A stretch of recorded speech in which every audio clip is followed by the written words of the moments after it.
Welcome to the 360 show. Mark Crossfield here with Coach Lockey. Hello. Hi Coach. We're going to talk gap testing today. It's something you do a lot with your students. Yep. So I've certainly done a lot with mine. And there's always some interesting patterns, isn't there? And there's like a reoccurring pattern that we see with students. So let's share that with people. Let's get stuck in.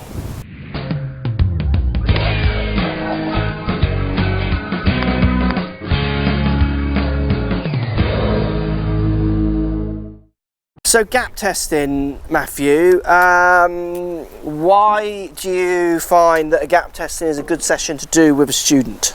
I think that gap testing is good because lots of people obviously don't know how far they hit it. Yeah.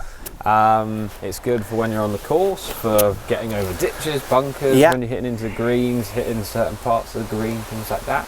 And also working out if you need all your clubs in your bag. Yeah. Like at the top end, where like lots of people that I teach, you get to about 5-6 iron. Bunches up. All bunches up. They all do a similar sort of thing, and yeah. they're not gaining anything from yeah, it. And it's absolutely. Like classic on par threes. Oh, I can't hit this green because my 5 iron lands in there, and then my driver goes over the back. Like yeah. they're both landing in the same spot, but one's like shooting off and one's stopping. Yeah. It's like, like it's good just to learn about your club and what they actually do. So, yeah, absolutely. There's lots of things you can gain from it. Definitely. Yeah.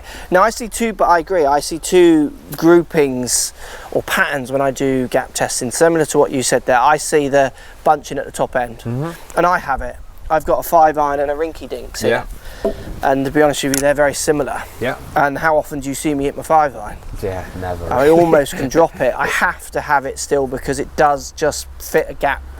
I have to hit this so soft to keep it with my 6 iron in certain conditions. But if I cannot hit my 5 iron, I'll go to this every time because it's a preferred club.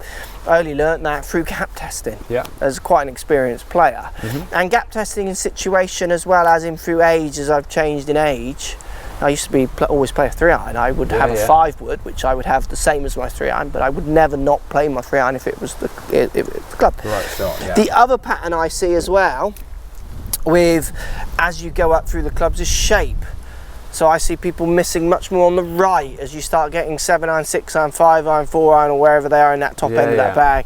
We start seeing this. It's not always that way. Like it's a bit like this. Yeah, it can be. Yeah. I definitely see it more as a drift to the right as a general rule. Yeah.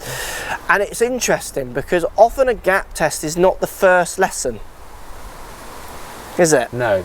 That's what you've come to after you've done a bit of work with the student and stuff like that, where you possibly could learn a lot from doing it at the start. Absolutely. And if you think about the lessons we do now compared to when we used to for launch monitors and what have you, I do 2 hour, 3 hour sessions and they hit 10 or so, 5 or so, whatever, with a 9, a 7. And a driver. I do a bit of a gap testing because the most common thing is you do the gap testing, they bunch up at the top and they leak certain clubs off to the right and then they're hitting their shots.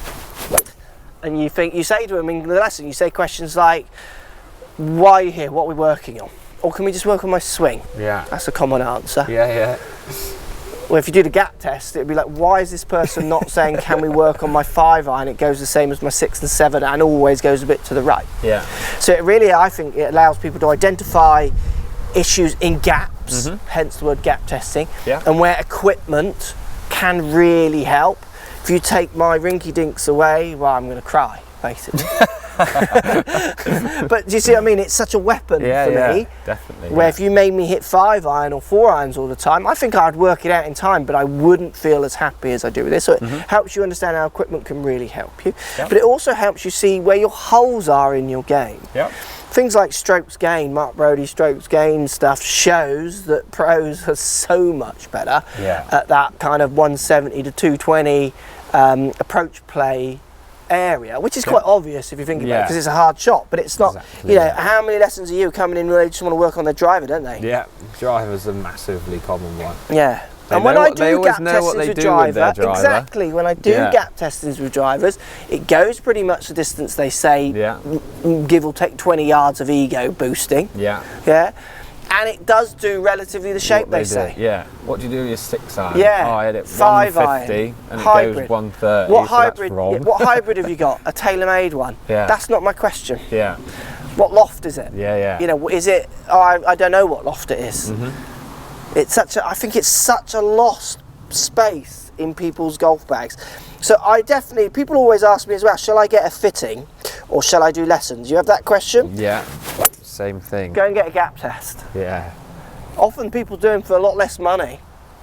And if it's a good coach who's doing it with you, they will highlight where you think you should spend money on this club, or spend money with some lessons with me on that area, because that club's going the right distance. But look where it goes. You draw everything and you get your 5-iron out and you're cutting it. And I've seen you play the 5th, Bob, and you aim straight. Where maybe your 5-iron. I mean, do you aim the same with every club? No.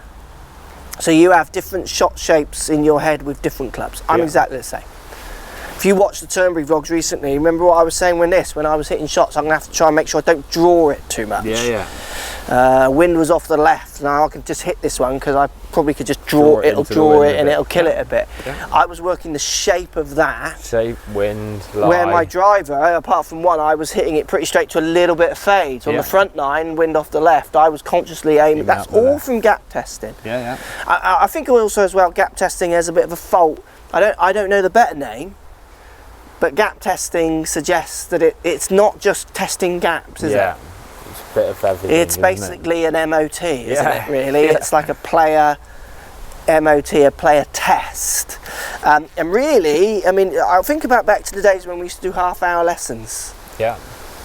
What can you do in that time?